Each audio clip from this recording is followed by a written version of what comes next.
우리 성도님들 평안하셨습니까? 제가 진교교회에 와서 이렇게 말씀을 드릴 수 있는 이런 기회가 있으시라고는 제가 꿈에도 생각하지 못하였습니다. 그런데 어떻게 일이 그렇게 되었습니다. 더욱이 감사하게는 제가 우리 정장로님 안지가 한 30년, 한 40년 되었습니까? 한 30년 훨씬 넘은 것 같습니다. 우리 임마누엘 그 전도팀 활동할 때 우리 장로님 오셔서 함께 활동하시고 그때부터 알게 되었는데 여기 계신 줄 제가 꿈에도 생각 못 했습니다. 여기 계신다 하시더라고요. 아이고 진격회에 빨리 한번 가봐야 되겠다 그렇게 생각했습니다. 그런데 또 우리 어느 날 안식일을 와보니까 장로님께서 계신 거예요. 장로님 여기 계십니까? 여기 계신다 그랬어요. 이 장로님. 그래서 우리 한국 재림교회는 너무 좁아가지고 나쁜 짓 하고는 못 살겠다. 어디 가도 걸린다 하는 생각을 했습니다. 아무쪼록 반가우신 분들 만나 뵈어서 너무 반갑고 감사합니다. 그런데 저는 우리 교회가 제일 작은 줄 알았는데 제가 다른 교회 가서 말씀을 전할 수 있는 그런 기회들 있어가지고 가보면은 다 우리 교회보다 다 사람이 많았습니다. 그런데 우리 교회보다 더 작은 교회에서 더 작은 사람들 계신 곳에 또 오는 것도 제가 또 처음입니다. 참 우리 하나님께서 보실 때에 얼마나 마음이 아플까. 교회는 아름답고 제가 이 교회 처음에 볼 때에 교회 참 잘 지었다. 우리 성도님들, 요 작은 성도님들이 어떻게 이렇게 아름다운 교회를 지으셨습니까? 수고 너무 많이 하셨습니다. 제가 참 우리 성도님들 숫자 보니까 가슴이 참 아픕니다. 어떻게 그 작은 숫자로 이렇게 아름다운 교회를 지었을까? 우리 하나님께서 빨리 채워주셔야 되는데 왜 채워주지 아니하실까? 우리 하나님의 섭리와 뜻이 있으리라 그렇게 믿습니다. 저는 항상 교회에서 성도들이 적어도 항상 저는 기대를 하고 있습니다. 하나님께서 분명히 어느 때인지 알지 못하지만은 하나님께서 교회를 채워주실 것이다.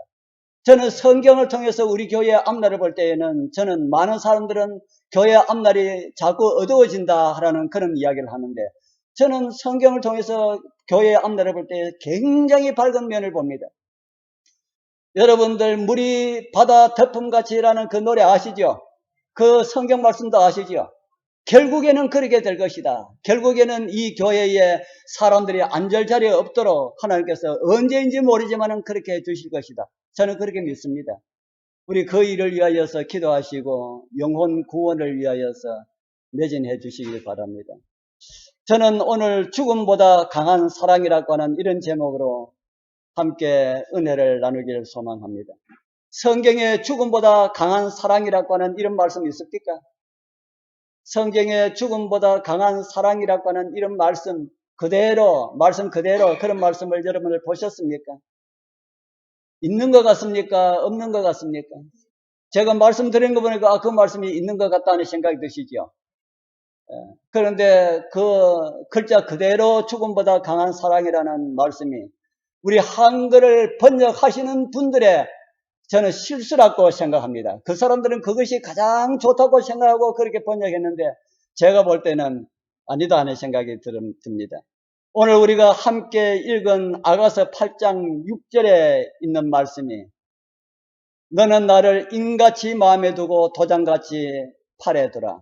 사랑은 죽음같이 강하고 라는 말씀이 있습니다. 여기에 죽음같이 강하고 라는 이 말씀에 가치라고 있는 이 접속사는요. 가치로도 번역할 수가 있고 보다라고도 번역될 수가 있는 그런 말입니다. 그래서 사랑은 죽음같이라는 그렇게 번역할 수도 있고 사랑은 죽음보다라고도 이렇게 번역할 수가 있다는 말입니다. 제가 그렇게 번역해서 제가 다시 올려드립니다. 저는 성경 번역을 제가 잘 고칩니다. 그래서 하나님께서 그 고친 것이 하나님의 뜻에 어긋나면은 여러분들 받아들이지 마시고, 더 좋으면은 앞으로 성경을 읽을 때 그런 식으로 한번 읽어보십시오. 사랑은 죽음보다 강하고, 사랑은 죽음같이 강하다라는 말씀이 여러분들 가슴에 더 와닿습니까? 사랑은 죽음보다 강하다라는 말씀이 가슴에 더 와닿습니까? 예, 우리 성도님들 의견을 제가 강요할 수는 없습니다. 저는 사랑은 죽음보다 강하다라는 말씀이 제 마음 가운데 더 많이 와닿아요. 그래서 저는 이 말씀을 읽을 때에 사랑은 죽음같이 강하고 이렇게 읽지 아니하고, 저는 사랑은 죽음보다 강하고, 저는 그렇게 읽습니다. 그렇게 읽을 때에 가슴에 더 하나님의 사랑이 오더라 하는 겁니다. 그러면은 죽음보다 강한 그런 사랑의 이야기가 있습니까? 죽음보다 더 강한 사랑의 이야기가 있습니까? 오늘 저는 그런 이야기를 함께 나누려 합니다. 그래서 그 사랑의 감동을 받고 우리도 다 그 사랑을 입을 수가 있는 그런 은혜를 함께 발견하려 합니다. 사랑에 왜 죽음이 필요할까요? 사랑이 죽음보다 강하다 했는데 사랑에 왜 죽음이 필요할까? 하나님께서 전능하신 그런 분이시라면은 죽음과 같은 그런 거 처음부터 만들어 놓지 않았으면은 되었을 텐데, 그러면은 죽음보다 더 강한 그런 사랑이라고 하는 이런 표현도 필요 없을 텐데, 왜 그 하나님께서 전능하신 분이라고 하는 그 하나님께서 이 땅에 고통과 슬픔과 질병을 만들어 놓았을까? 우리 성도님들 다 잘 아시는 이야기지만은 우리 함께 좀 생각을 해보기를 원합니다. 우리 하나님께서 그런 것을 만들어 놓지 않았다면은 죽음보다 더 강한 사랑도 필요 없잖아요. 예수님의 죽음도 필요 없을 텐데 그런 생각이 듭니다. 왜 하나님께서 그런 것을 우리에게 주었을까? 그래서 이 시간에 재난과 질병과 고통의 이유를 우리 잘 아는 내용이지만은 잠깐 좀 생각을 해보도록 하겠습니다. 여기 올려진 이 사진을 여러분들 볼 때 어떤 생각이 드십니까? 아름다운 사진입니까? 가슴 아픈 사진입니까? 지금 이 세상에는 지금도요, 여러분들 음식이 풍족하지요. 지금도 세계 인구의 9명 중에 1명은 영양실조에 시달리고 있고 밥을 먹지 못하는 그런 사람들이 있다고 합니다. 하나님께서 만드셨다면은 어느 곳이나 다 천국과 같은 이런 모습이 되어야 하는데 왜 이런 지옥과 같은 이런 세상이 있을까 하는 겁니다. 여러분들 왜 이런 지옥과 같은 이런 세상이 있습니까? 성경은 우주의 별들의 전쟁에 대하여서 이야기를 기록하고 있지요. 우리 여러분들도 별들의 전쟁에 대한 성경의 기록을 좀 보셨습니까? 우리가 아주 잘 아는 요한계시록 12장 7절은 그 전쟁에 대해서 우리에게 이렇게 가르쳐 줍니다. 우리 같이 한번 읽어보겠습니다. 그걸 보입니까? 저는 이건 줄 알 때면은 이 작은 걸 하네요. 그래서 보이면은 우리 같이 한번 읽어보겠습니다. 잘 아는 내용이지요. 하늘에 시작. 하늘에 전쟁이 있으니 미가엘과 그의 사자들이 용으로 더불어 싸울세. 용과 그의 사자들도 싸우나 이기지 못하여 다시 하늘에서 저희의 있을 곳을 얻지 못한지라. 하늘에 무엇이 있었다 합니까? 하늘에 전쟁이 있었다. 아, 세상에. 하늘에 전쟁이 있어야 됩니까? 없어야 됩니까? 하늘에 전쟁이 없어야 되는데 하늘에 전쟁이 있었다. 여러분들 믿음의 생활을 하다가 믿음의 가정에도 싸울 수가 있습니까? 믿음의 가정에서 싸움박질하고 이렇게 몸이 속이 상하고 일타게 해가지고 여러분들 실망하지 마시길 바랍니다. 속상해하지 말기를 바랍니다. 어디에도 전쟁이 있었어요? 하늘에도 전쟁이 있었다. 하늘에도 전쟁이 있었는데 우리 가정에 전쟁이 있는 거 있을 수 있는 일입니까? 있을 수 있는 일이지요. 그렇다고 너무 좋아는 하지 마십시오. 예, 좋아하라고 하늘에 전쟁이 있었다는 이야기를 제가 드린 것이 아닙니다. 예. 하늘에는 하나님께서 존재하십니다. 그 하나님께서 모든 것을 다 만드시고 사랑이라고 하시는 그 하나님께서 통치하시는 그곳에도 뭐가 있었다고요? 그곳에도 전쟁이 있었다. 하늘에 하나님께서 모든 우주 만물을 다 만드셨다고 성경은 말하고 있지요. 그 하나님께서 모든 우주 만물을 다 만드시고 난 다음에 하나님을 돕기 위하여서 필요한 천사들을 하나님께서 만드셨습니다. 그리고 그 천사 중에 하나를 씌워서 천사의 우두머리를 삼았습니다. 그 천사를 성경은 이렇게 우리에게 보여주고 있습니다. 에스겔 28장 12절 제가 읽어드립니다. 인자야 두루 왕을 위하여 애가를 지어 그에게 이르기를 주 여호와의 말씀에 너는 완전한 인이었고 지혜가 충족하며 온전히 아름다웠도다. 이곳에 나오는 두루 왕을 오늘 아까 읽은 요한계시록 12장에서 그곳에서는 용이라고 우리에게 가르쳐 주고 있습니다. 저는 성경을 이 구두자들에게 가르칠 때마다 성경에 나오는 용은 집을 떠나기 전에는 하나님의 은총을 한 몸에 받았던 그런 존재라고 말씀을 드립니다.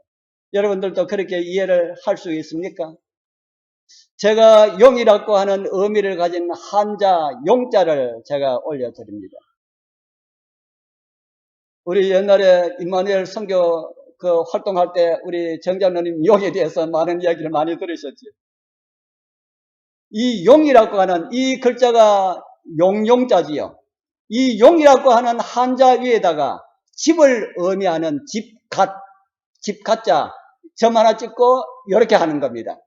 요걸 요 위에 올리면은 집갓자를 요 위에 올리면은 무슨 자가 되신지 혹시 아십니까? 예, 그 글자가 이런 글자입니다.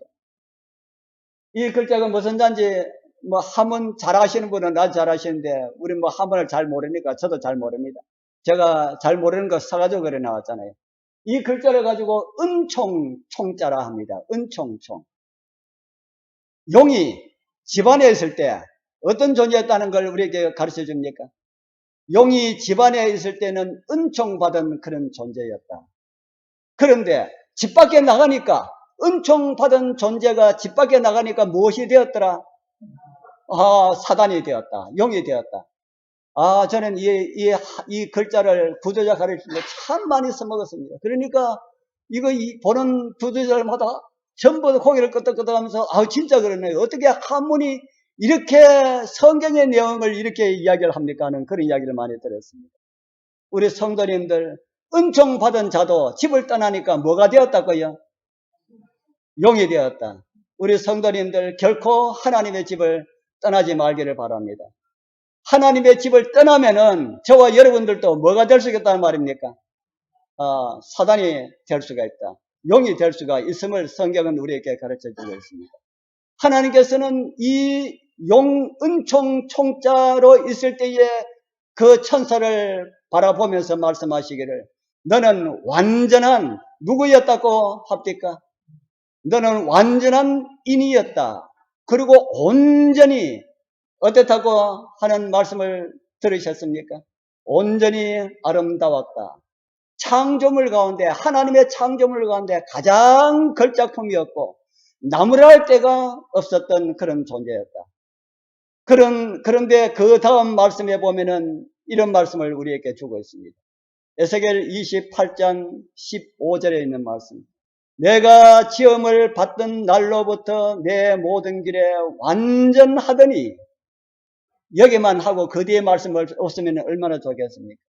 내 모든 길에 완전하더니 마침내 무엇이 드러났다고요? 마침내 불의가 드러났다. 그 불의가 아까 우리가 읽은 별들의 전쟁이라고 하는 하늘에서 일어난 그 전쟁입니다. 자기 위에 천사를 만들고 그 위에 대표자로 세워놨으니까 자기 위에 아무도 없으니까 오직 하나님만 자기 위에 계시니까 하나님만 없으면은 온 세계가 자기의 것이 될 수가 있다고 그렇게 생각하고 감히 피조물이 창조주를 대항해서 전쟁을 일으켰다. 오늘날 이 세상에서도 이런 일들을 우리는 많이 보고 듣고 있지요. 실컷 키워놨더니만은 어떻게 해요? 실컷 키워놨더니만은 키워준 사람을 잡아먹으려고 하는 이런 일들이 우리는 정치 세계에서 참 많이 보고 있지요. 그런 일들이 어디서 일어났다는 겁니까? 그래서 정치인들 너무 나쁘다고 손가락질 하지 마십시오. 그런 일들이 하늘에서 먼저 일어났습니다. 그 전쟁을 용과 그의 사자들과 미가엘과 그의 사자들이 벌인 전쟁이다. 그렇게 성경은 우리에게 가르쳐주고 있습니다. 용은 사단을 지칭하는 그런 말이고요. 미가엘은 하나님의 아들을 지칭하는 그런 표현입니다. 전쟁의 결과는 어떻게 되었습니까? 그렇게 전쟁해서 전쟁의 결과는 어떻게 되었다 합니까? 요한계시록 12장 9절에 이런 말씀을 우리에게 주었습니다. 큰 용이 어떻게 되었다고요? 큰 용이 내어 쫓기니. 용이 어디로 내어 쫓겼을까요? 용이 어디로 내어 쫓겼을까요? 예, 그 밑에 보면은 땅으로 내어 쫓기니. 땅으로 내어 쫓기니. 왜 하필 용이 땅으로 내어 쫓겼을까요? 그래서 이 지구가 뭐가 되었습니까? 그래서 이 지구가 지옥이 되었습니다. 왜 하필이면은 땅으로 내어 쫓겼을까? 성경은 결과만 이야기를 하고 있습니다.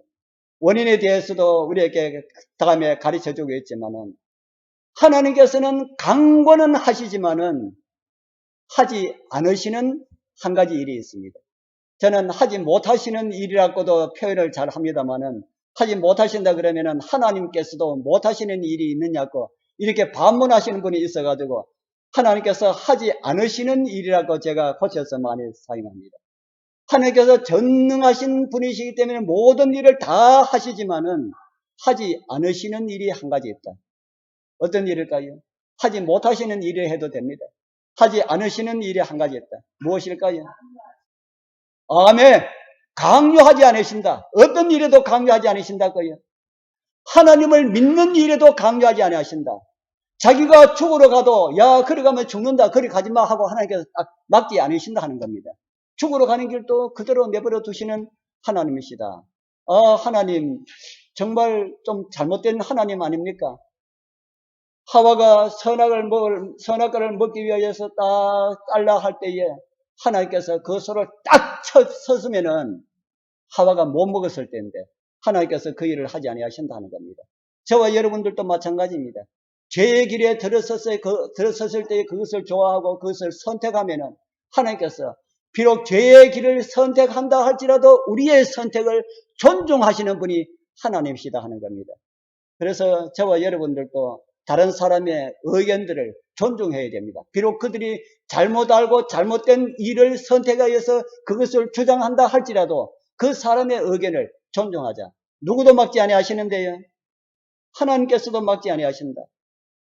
그래서 하늘에서 내어 쫓긴 이 사단이 제일 먼저 땅으로 내어 쫓게 되는데 제일 먼저 어디로 갔을까요? 우주에서 하늘에서 내어 쫓긴 그 사단이 제일 먼저 어디로 갔을까? 우주에 별세계가 사람이 많은 별세계가 있다는 이야기를 여러분 들어보셨지요? 그래서 오늘 제가 태양계가 속해 있는 은하계를 제가 하나 보여드립니다. 이게 우리가 속해 있는 우리 은하, 푸른 하늘 은하수 하얀 쪽배라고 하는 그 은하수 있지 않습니까? 그 은하수가 우리 지구가 속해 있는 우리 은하계입니다. 이 우리 은하가 이쪽에서 저쪽 끝까지 거리가 얼마 된다고 들으셨습니까? 예, 적어 놨잖아요. 거리가 얼마 된다고요? 10만 광년. 그 가운데 우리 지구가 속해 있는 태양계가 저쪽에 가에 한 가운데 정도 있습니다. 우리가 속해 있는 우리 은하가 빛이 몇 년 가는 거리라고요? 빛이 10만 년 가는 거리다. 빛이 1초에 지구를 몇 바퀴 돈다 그랬습니까? 7바퀴 반 도는 그 속도로 10만 년 가야만이 우리 은하 이쪽에서 저쪽 끝까지 갈 수 있는 그런 거리다. 그런데 이 은하 가운데 사람이 살고 있는 별이 몇 개 정도 있을까요? 이 우리 은하 가운데 빛의 속도로 10만 년 가는 이 엄청난 이런 별 가운데 우리가 살고 있는 지구와 같은 별 말고 태양과 같은 별이 약 1천억 개 이상 있다고 합니다. 몇 개 있다고요? 태양과 같은 별이 1천억 개. 여러분들 1천억이라는 숫자를 여러분들 아십니까?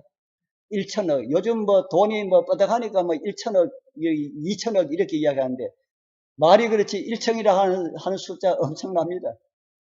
1억이라 하는 숫자를 어느 목사님한테 이야기를 들으니까 사람이 1억을 세려 그러면은요 80년을 세려야 1억을 세릴 수 있다 합니다. 하나, 둘, 셋, 넷 이렇게 세려가지고요. 그것도 하루에 8시간 세리고 안식일에 쉬고 이렇게 세리라 그러면은 80년을 세려야 1억을 세릴 수가 있다. 그런데 1억도 아니고 10억도 아닌 100억도 아닌 1천억이라고 하는 별이 항성이 지구와 같은 이런 행성이 아니라 항성이 1천억 개 있다. 그러면은 지구처럼 사람이 살 수 있는 별이 우리 은하 안에도 약 몇 개 정도 있다고 볼 수가 있습니까? 약 몇 개 정도 있다고 여러분 볼 수가 있습니까? 이거는 여러분들 생각이니까 그렇다 하는 거 아니기 때문에 아무렇게 생각해도 괜찮습니다. 저는 적어도 1천억 개 이상 있다고 우리 은하 안에 1천억 개 이상이 있다고 그렇게 생각합니다. 그런데 여러분들 이런 우리 은하와 같은 이런 은하계가요. 이 우주에 얼마나 있나 하면 약 2천억 개가 있다고 합니다. 오늘날 과학자들이 보는 겁니다. 오늘 과학자들이 보는 것보다 더 많은 숫자가 있을 것입니다. 그러면은 이 은하가 얼마나 큽니까? 여러분들 상상할 수가 없지요. 상상할 수가 없습니다. 그런 은하에 지구에만 사람이 살고 있다고 여러분들 상상하지 않겠지요. 이 우주 안에 사람이 살고 있는 수많은 별들이 있다 하는 겁니다. 그런 별들이 있는데 사단이 내어 쫓김을 되었을 때에 어느 별에 가장 먼저 갔을까요? 여러분들 같으면 어느 별에 가장 먼저 갈 거라 생각이 듭니까? 여러분들 가면은 어느 별에 가장 먼저 갈 거라 생각합니까? 예, 제가 이사야 45장 18절에 하나님께서 땅을 창조하신 그 목적에 대한 말씀을 여기에 올려놨습니다. 왜 땅을 만드셨다 그럽니까? 사람을 살도록 하기 위하여서 땅을 만드셨다. 그러니까 지구만 사람이 살도록 만드신 것이 아니고 온 우주에도 다 사람이 살도록 그렇게 만드셨다 하는 겁니다. 성경에서 자세하게 언급을 하고 있지는 않지만은 저는 사단이 내어 쫓김을 받았을 때에 사람이 가장 많은 별에 먼저 갔을 것이다. 저는 그렇게 생각합니다. 여러분들 사람이 옛날 이야기에 그런 말이 있죠. 말이 태어나면 어디로 보내고 제주도로 보내고 사람은 어디로 보내라 그랬을까? 서울로 보내라. 왜 서울로 보내라 합니까? 사람이 많으니까 뭐 하기가 좋아요? 배우기도 쉽고 출시하기가 쉽다. 사단이 사람을 미혹하려고 그러면은 작은 사람 미혹하는 것이 자기에게 유익할까요? 많은 사람 미혹하는 것이 자기에게 유익할까요? 많은 사람 미혹해야지요. 아담과 두 사람 미혹해가지고 무슨 덕이 되겠습니까? 그래서 아마 사단은 가장 먼저 창조함을 받은 별이 사람이 가장 많겠지요. 그래서 가장 먼저 창조함을 받은 그 별세계로 날아갔을 것입니다. 날아갔지만은 그곳의 사람들은 이미 성숙된 그런 지식을 가지고 있고 그런 상태에 있기 때문에 한 사람도 미혹할 수가 없었다. 그래서 우주로 돌아다니다가 안 되어가지고 어디로 오게 되었습니까? 지구로 오게 되었죠. 그때 지구에는 누가 살고 있었습니까? 아담과 하와 두 사람만 살고 있었습니다. 그리고 하나님께서 아담과 하와에게 사단이 하늘에서 죄를 짓고 쫓겨났다는 이런 사실까지 다 가르쳐 주었습니다. 그리고 사단이 너희들을 시험하도록 내가 허락을 했다. 허락을 안 하면 못 할 텐데 내가 허락을 했다. 가르쳐 주었습니다. 그리고 선악을 알게는 나무의 실과를 두셨습니다. 너희들이 사단을 선택하든지 나를 선택하든지 너희들 마음대로 하되 사단을 선택하면은 내가 너희에게 준 생명을 너희들은 내어놓아야 된다. 그렇게 하나님께서는 아담과 하와에게 그렇게 가르쳐 주었습니다.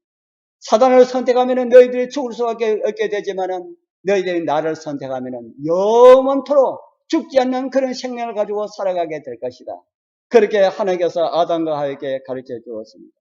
그리고 그 후에 우리는 지구에 들어오는 사단의 모습을 보게 되지요. 여호와 하나님의 지으신 들 짐승 중에 뱀이 가장 강교하더라. 뱀이, 그 다음에 우리 같이 한번 보겠습니다. 뱀이 시작. 뱀이 여자에게 물어 가로되 하나님이 참으로 너희들의 동산 모든 나무의 실과를 먹지 말라 하시더니 여호와 하나님의 지으신 들 짐승 중에 뱀이 가장 강교하더라. 이 말씀은 뱀에게 적용시키기보다는 사단에게 적용시키는 것이 맞는 말이지요. 사단이 여자에게 무슨 말을 했습니까? 하나님이 참으로 너희들의 동산 모든 나무의 실과를 먹지 말라 하시더냐. 그럴 때에 하와는 안 되라 했지요. 동산 모든 나무의 실과는 다 먹을 수 있으나 선악을 알게 하는 나무의 실과는 먹지 말라. 먹는 날에는 죽으리라 하셨다고 하였습니다. 그때 사단은 뱀을 통하여 어떤 말을 하였습니까? 창세기 3장 4절 5절에 뱀이 여자에게 이르되 너희가 뭐 할 것이다 합니까? 결코 죽지 아니하리라. 너희가 그것을 먹는 날에는 너희 눈이 밝아 하나님과 같이 되어 선악을 알 줄을 하나님이 아심이니라. 사단은 입만 열면은 거짓말입니다. 그런데 하나님은 거짓말하지 못하십니다. 누구의 말이 더 달콤할까요? 여러분들, 사단은 거짓말을 할 수 있고 하나님은 거짓말을 못합니다. 누구의 말이 더 달콤할까요? 누구의 말을 더 믿을 수 있는 말처럼 여러분들에게도 똑같습니다. 사단이 우리에게 속삭이는 말하고 하나님께서 우리에게 속삭이는 말하고 누구의 말이 더 달콤하게 들리는가 하는 겁니다. 누구의 말이 더 달콤하게 들릴까요? 예? 사단이, 하나님은 거짓말을 하지 못하시기 때문에 바른 진리의 말씀을 그대로밖에 하지 못하십니다. 하나님은 어떻게 보면은 뭐가 없다 그럽니까? 하나님은 진리의 말씀밖에 전하지 못하시지만은 사단은 거짓이라고 하는 양념을 섞어서 우리에게 가져오기 때문에 사단의 말은 항상 달콤하게 들리고 그대로 하면은 될 것처럼 그렇게 느껴진다 하는 겁니다. 믿는 사람에게는 그렇게 오지 않을까요? 믿는 사람에게는 그렇게 오지 않을까요? 믿는 사람에게도 똑같은 방법으로 옵니다. 양념을 더 많이 넣어가 가져오겠지요. 그래서 사단의 말은 믿는 사람에게도 가져오면은 달콤하게 들립니다. 그대로 하면은 될 것처럼 보입니다. 그대로 하면은 내가 믿음에도 손해 나지 아니하고 믿음도 지키고 이익도 얻을 것처럼 그렇게 보인다 하는 겁니다. 하나님께서는 먹으면은 죽으리라 말씀하셨지만은 사단은 안 죽는다. 오히려 그거 먹으면은 너희들이 누구처럼 된다고요? 너희들이 하나님처럼 되어. 자기가 누구처럼 되려고 하다가 쫓겨났습니까?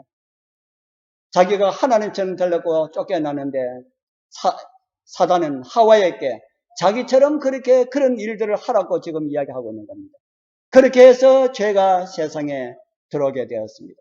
그리고 아담과 하와는 선악을 알게 하는 나무의 실과를 먹는 순간 그들이 하나님을 버리고 사단을 선택했다는 그런 표가 되므로 그들은 하나님의 생명에서 그 순간 떨어지게 되었고 죽은 존재가 되었습니다. 그래서 저와 여러분들 모두는 다 어떤 사람이 되었습니까? 저와 여러분들은 죽을 사람이 되었습니까? 죽은 사람이 되었습니까? 무슨 말인지 이해가 됩니까? 저와 여러분들이 죽을 사람이 되었습니까? 죽은 사람이 되었습니까? 예, 죽은 사람이 되었습니다. 우리는 아담 안에서 이 세상의 모든 사람들이 다 죽은 존재가 되었다.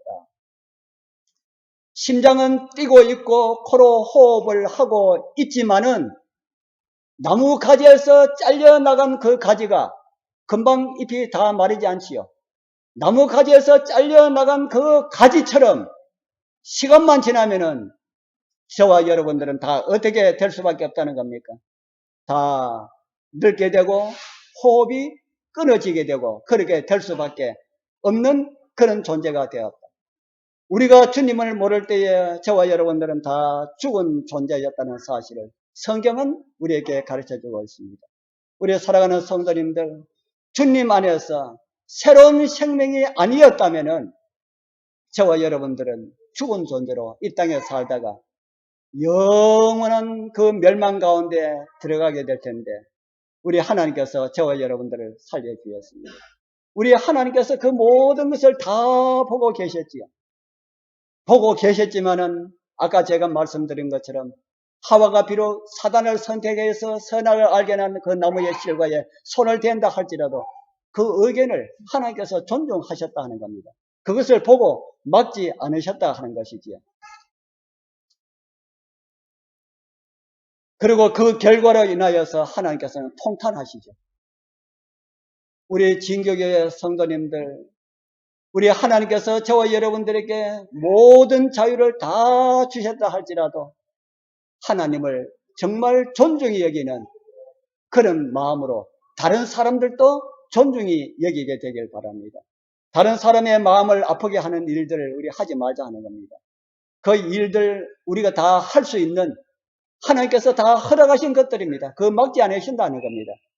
우리가 그렇게 하지 않으므로 우리 하나님께 영광 돌릴 수 있는 그런 은혜의 삶을 우리 모두가 살아가게 되길 축복합니다. 이제 한 가지 더 좀 생각을 해보고자 합니다. 배도한 자식들에 대한 하나님의 사랑에 대해서 좀 살펴보도록 하겠습니다. 이 지구성은 아담과 하와가 사단의 말을 듣고 따르게 되므로 죽은 존재가 되자 이 지구성은 사단의 본거지가 되었지요. 하나님께서 창조하셔서 아름답기만 하였던 이 천년계의 변화가 일어났습니다. 여러분들 아담과 하와가 하나님의 생명에서 떨어져 나갔을 때에 모든 생물이 지구에 속해 있는 모든 생물이 다 하나님의 생명에서 다 떨어져 나갔습니다. 그 말 맞습니까? 여러분들 그렇게 이해를 하십니까? 그렇게 동의하십니까? 나 그거는 동의 못하겠다 해도 괜찮습니다. 제가 성경을 통해서 볼 때에 그렇습니다. 아담과 하와가 하나님의 생명에서 떨어져 나갈 때에 지구에 있는 모든 생물이 다 하나님께서 다 떨어져 나갔습니다. 그래서 지구에 있는 모든 생명체는 다 죽을 수밖에 없는 존재가 되었다. 나무도 안 죽는 것 같지만 나무도 다 죽습니다. 다 죽을 수밖에 없는 그런 존재가 되었다 하는 겁니다. 하나님께서 아담을 위하여서 지구를 창조했기 때문에 그 아담이 죽은 존재가 되니까 지구에 있는 모든 것이 다 죽은 존재가 되어버렸다 하는 겁니다. 그러면은 하나님께서 죽을 수밖에 없는 그런 존재가 된 그 사람들을 그대로 내버려 두어야 할까요? 전능하신 하나님께서 지구에 그 하나 없애버리고 새로 하나 창조하는 것 하나님께서 쉬운 일일까요? 어려운 일일까요? 저는 그 이야기를 할 때에 저는 결혼한 부부가 임신을 하여서 그 기형 아이를 낳은 그 이야기를 잘해줍니다. 병원에 가서 검사를 하니까 몸속에 있는 아이가 다리가 하나 불구랍니다. 그래서 병원의 의사가 이야기합니다. 아직까지 나이도 젊은데 수술해가지고 그거 없애버리고 새로운 아이를 하나 낳도록 하세요. 그런데 그 부모가 그걸 듣지 아니하고 그 아이를 낳습니다. 놓고 난 다음에 어떻게 해야 됩니까? 그 아이를 위하여서 평생 헌신하면서 그렇게 사는 사람들 여러분들 보셨습니까? 수많은 사람들이 있습니다. 그 사람들 나는 하나님을 믿는 사람인 줄 알았더만은 하나님도 안 믿는 사람들이 그렇게 사는 사람들 있습니다. 외국에 그 유명한 누굽니까? 그 사람 아들하고 철인경계하는 있잖아요. 그런 사람도 있고 우리나라에 그 얼마 전에 제가 TV에 한번 보니까 그 모자관에 나와가지고 노래를 부르는 아주 아름다운 노래를 부르는 사람이 있더라고요. 그 아이도 뱃속에 있을 때에 기형이라는 그 사실을 알고 낳았다고 합니다. 그 낳고 난 다음에 엄마가 그 아이를 위하여서 평생 아이를 위하여서 헌신하고 있지 않습니까? 그거 다 누구 닮은 마음입니까? 누구 닮은 마음입니까? 하나님을 믿지 않지만은 그 마음 가운데 하나님께서 그 사랑의 기록을 해 놓았다 하는 겁니다. 하나님께서도 그렇게 하셨습니까? 하나님께서도 비록 죄로 인하여서 죽었지만은 죽은 그 존재들을 위하여서 하나님께서 무슨 일을 하셨다고 합니까? 우리 성경 갈라디아서 4장 4절에서 5절에 이런 말씀을 우리에게 주고 있습니다. 때가 참에 우리 같이 한번 읽어보겠습니다. 때가 참에 시작. 때가 참에 하나님이 그 아들을 보내서 여자에게서 나게 하시고 율법 아래에 나게 하신 것은 율법 아래에 있는 자들을 속량하시고 우리로 아들의 명분을 얻게 하려 하심이라. 때가 찼다라는 이 말씀은 무슨 말씀일까요? 때가 찼다. 누구에게 약속하신 때입니까?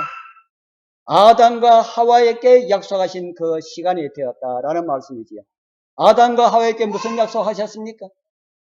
제가 찾아보지는 않지만은 하나님께서 범죄한 자녀들을, 그 하나님을 배반하고 하나님을 떠나간 사람들을 위하여서 내가 뭐 하겠다고 했습니까? 내가 너희들을 대신하여 죽기 위하여서 사람 되어 가겠다. 내가 사람의 아들로 너희들을 위하여서 가겠다. 그렇게 약속하셨지요. 그리고 때가 차서 주님께서 오셨습니다. 율법 아래 나게 하셨다고 기록하고 있습니다. 죄는 없으시지만은 죄 있는 사람들과 같은 처지에서 태어나셨다는 겁니다. 그리고 다시 성경은 이런 말씀을 우리에게 주고 있습니다. 요한일서 4장 9절에 있는 말씀입니다. 하나님의 사랑이 우리에게 이렇게 나타난 바 되었습니다. 하나님이 자기의 독생자를 세상에 보내심은 저로 말미암아 우리를 뭐하기 위하여서요? 하나님이 독생자를 이 땅에, 저는 독생자라는 표현을 잘 안 씁니다. 독생하신 하나님이, 원문의 표현도 독생자, 독생한 아들, 하나밖에 없는 아들이라고 하는 그 의미도 있지만은 그 의미보다 독생하신 하나님이라고 하는 그 의미가 더 많이 있습니다. 하나님의 사랑이 이렇게 우리에게 나타난 바 되었으니 하나님께서, 독생하신 하나님께서 우리를 위하여서 오신 바 되었다. 우리를 위하여서 죽으신 바 되었다. 그 이유는 무엇이라고 합니까? 우리를 뭐하기 위하여서요? 우리를 살리려 함이라. 그렇게 우리에게 가르쳐주고 있습니다. 지금 이 세상의 주인은 누가 주인입니까? 지금 이 세상의 주인은 누굽니까? 하나님께서 주인이시지만은 불법으로 누가 점령했습니까? 사단이 점령해서 사단이 자기가 주인이라고 하지요. 이 세상을 만들어서 아담과 하와에게 주셨지만은 사단이 선악을 알게 하는 나무의 실과로 그들을 미혹해서 죄를 짓게 하고 죽음으로 몰고 가고 난 다음에 아담 하와가 없는 이 세상을 사단이 불법으로 점령해서 왕의 자리를 차지하고 있다 하는 겁니다. 그런 가운데 있을 때에 누가 오셨어요? 그런 가운데 있을 때에 하나님의 아들, 예전에 하늘에서 용과 싸웠던 그 미가엘이신 분께서 오셨습니다. 자기와 전쟁을 하여서 패하고 쫓겨난 그 하나님의 아들이 지상에서 사단의 권세를 빼앗기 위하여서 사단보다 더 연약한 그런 사람으로 오셨을 때에 누구에게 기회가 주어졌습니까? 자기보다 더 연약한 그런 모습으로 오셨을 때에 누구에게 기회가 주어졌습니까? 사람들에게도 기회가 주어졌지만 또 누구에게 호재가 되는 그런 기회가 주어졌습니까? 사단에게 기회가 주어졌지요. 그래서 그러한 사단과 예수님의 모습을 성경은 이렇게 기록하고 있습니다. 우리가 또 잘 아는 요한계시록 12장 3절 4절이죠. 이곳에 용은 사단이라고 하는데 그가 하늘별 3분의 1을 끌어다가 땅에 던졌다고 합니다. 하늘 천사 3분의 1을 미혹하여 하나님의 아들을 대항하여서 전쟁을 일으키다가 함께 쫓겨난 모습을 성경은 이렇게 묘사를 하고 있습니다.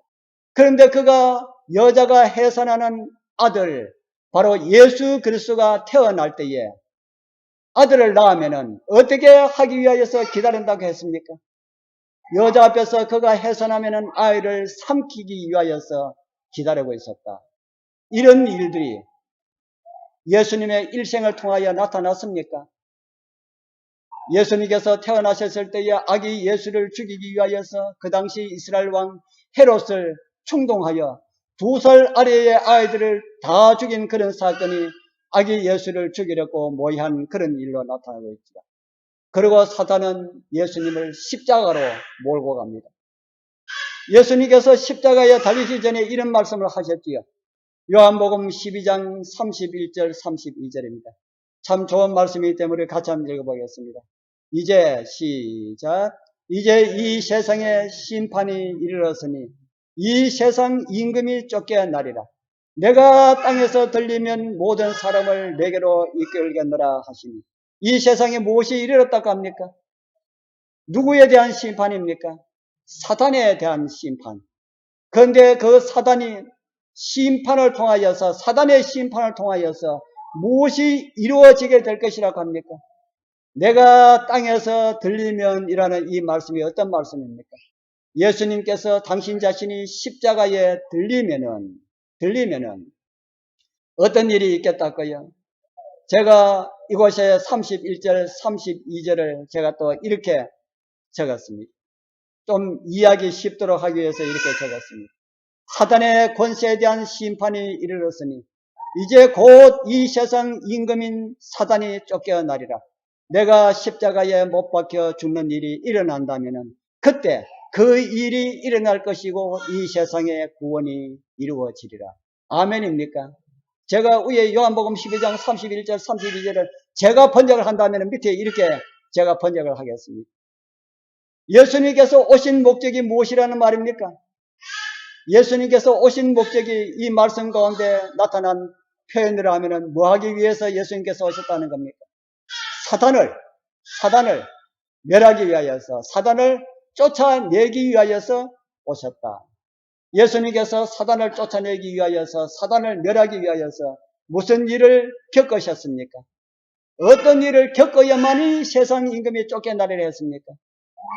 땅에서 들리면은, 십자가에 달리면은, 십자가를 진다면은 예수님께서 사람들을 구원할 수가 있다는 그런 말씀이지요. 모든 사람들을 이끌 수 있다는 말씀이 바로 그 말씀이다 하는 겁니다. 그렇게 되면은 잘려 나간 가지가 다시 젖붙임의 현상을 통하여서 하나님의 생명선에 다시 붙게 될 것이라는 그런 말씀입니다. 그런 일을 사단도 알았을까요? 예수께서 이 땅에 오신 목적이 자기를 멸하고 이 세상에 죄로 인하여서 멸망당하는 그 사람들을 다 구원할 것이라고 하는 그런 사실을 사단도 알았을까요? 사단도 알았지요. 그러니까 사단이 예수님께서 오셨을 때에 예수님을 어떻게 하고 싶은 마음이 있겠습니까? 예수님을 어떻게 하고 싶은 마음이 있겠습니까? 죽이고 싶은 마음이 있을까요? 예수님을 죽이고 싶은 마음이 있을까요? 살리고 싶은 마음이 있을까요? 여러분들 패션 오브 크라이스트 그 영화 가운데 있는 내용을 십자가의 고난, 사람이 맞는 것이지만은 참 끔찍한 그런 내용이죠.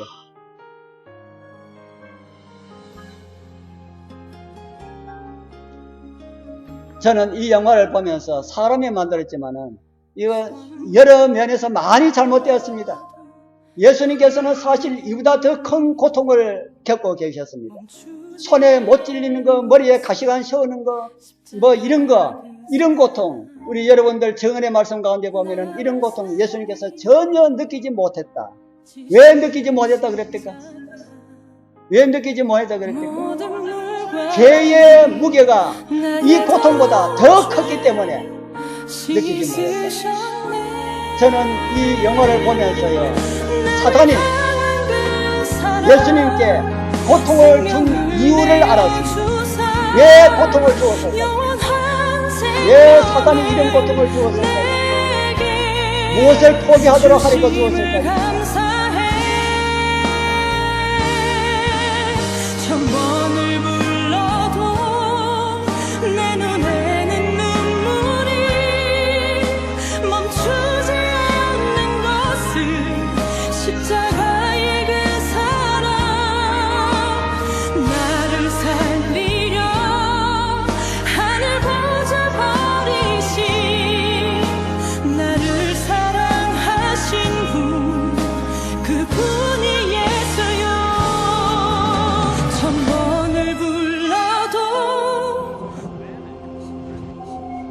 여러분들, 사단이 왜 이런 고통, 사단은 자기가 할 수 있는 한 최고의 고통을 예수님께 가하도록 그렇게 했을 겁니다. 그렇게 한 이유가 무엇이라는 생각이 듭니까? 저는 그 이유가 예수님께서 십자가를 포기하도록 하기 위하여서 저는 이런 고통을 가했다고 생각합니다. 예수님께서 십자가에 달려 돌아가셨는데 십자가에서 죽기 전에 예수님께서 십자가에서 내려올 수가 있었습니까? 없었습니까?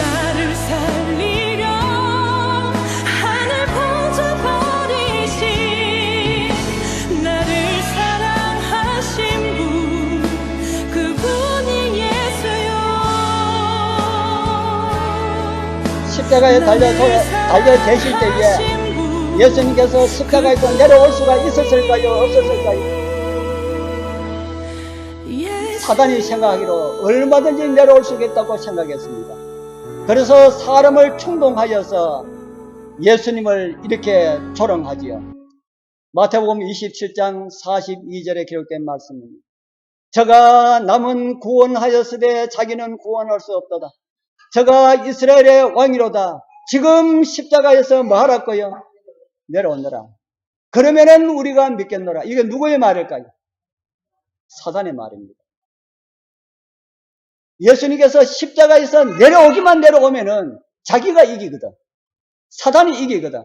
그래서 어떤 일이 있어도 예수님을 십자가에서 죽도록 하기를 원하지 않았다는 겁니다. 예수님께서 십자가에서 내려오도록 인간으로 나타난 그 수많은 사람들이 예수님 보고 조롱하면서 십자가에서 내려오라고 소리를 쳤습니다.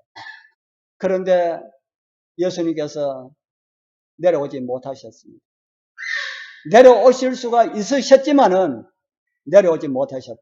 그 이유가 무엇일까요? 예수님께서 십자가에서 내려오지 못한 이유가 무엇일까요? 그 답이 오늘 시작 때 읽은 말씀입니다. 무엇보다 뭐가 강하기 때문에요? 죽음보다 인류를 향한 그 사랑이 더 크기 때문에. 누구를 향한, 누구에 대한 사랑입니까? 우리에 대한 사랑이 당신 자신의 죽음보다 더 크기 때문에 주님은 내려오실 수가 없었다 하는 겁니다. 여러분들 죽음에도 종류가 있다는 거 여러분들 다 잘 아시죠? 죽음에도 종류가 있다. 우리가 살다가 우리의 생명의 호흡이 끊어지는 거, 그것도 죽음이지요. 그 죽음을 저는 생물학적 죽음이라고 저는 그렇게 말합니다. 그는 아담과 하와가 선하게 알게 하는 그 실과를 먹었을 때 이미 끝나버린 그런 생명이 이제 호흡이 끝나는 것으로 끊어지는 것이죠. 그런데 진짜 죽음은 그 다음에 있지요. 구원의 생명을 주셨지만은 그것을 거절하는 자들에게 주어지는 심판, 부활에 일어나서 다시 죽음으로 향하는 그 죽음을 가지고 몇 번째 죽음이라고 합니까? 그 죽음을 가지고 몇 번째 죽음이라고 합니까? 두 번째 죽음이라 하지요. 우리의 죄를 주님께서 다 짊어지셨는데 그것을 거절한 자들에게 주어지는 그 죽음이 진짜 죽음이다. 그런데 예수님은 우리의 모든 죄를 다 짊어지시고 십자가에서 죽으셨기 때문에 예수님의 죽음은 생물학적 죽음일까요? 두 번째 죽음일까요? 예수님의 죽음은 생물학적 죽음을 죽으셨을까요? 악인들이 죽는 그 마지막 죽음을 죽으셨을까요? 예, 두 번째 죽음입니다. 예수님은 두 번째 죽음을 죽으셨습니다. 그래서 그분께서 끝나는 그 생명의 그 호흡은 이 세상에 어떤 사람들이 겪는 그 죽음의 고통보다 더 심한 고통을 겪으면서 주님께서 죽으셨다. 그것이 마지막 두 번째 그 부활에 일어나서 그들이 죽을 그 죽음을 주님께서 죽으셨다 하는 겁니다. 이렇게 죽음보다 강한 사랑을 남기고 주님께서 죽으셨습니다. 그리고 3일 만에 주님께서 부활하셨지요. 그리고 하늘에 가셨습니다. 그리고 그 사랑을 느끼고 그 사랑 안에 거하기를 원하는 사람들을 데리러 오시겠다고 했습니다. 여러분들 그곳에 가기를 원하십니까? 우리 주님께서 오시는 그날에 정말 그곳에 가기를 원하십니까? 예수 믿고 사는 사람들 다시는 죄가 없는 환경, 하나님께서 처음에 창조하신 그것보다 더 나은 곳을 하나님께서 우리를 위하여서 예배하시고 그곳에 데려가기 위하여서 주님께서 오실 것입니다. 우리 그곳 가기 위하여서 우리 잘 준비하시는 우리 모든 성도님들 또 제가 되기를 바라면서 오늘 말씀을 마치겠습니다.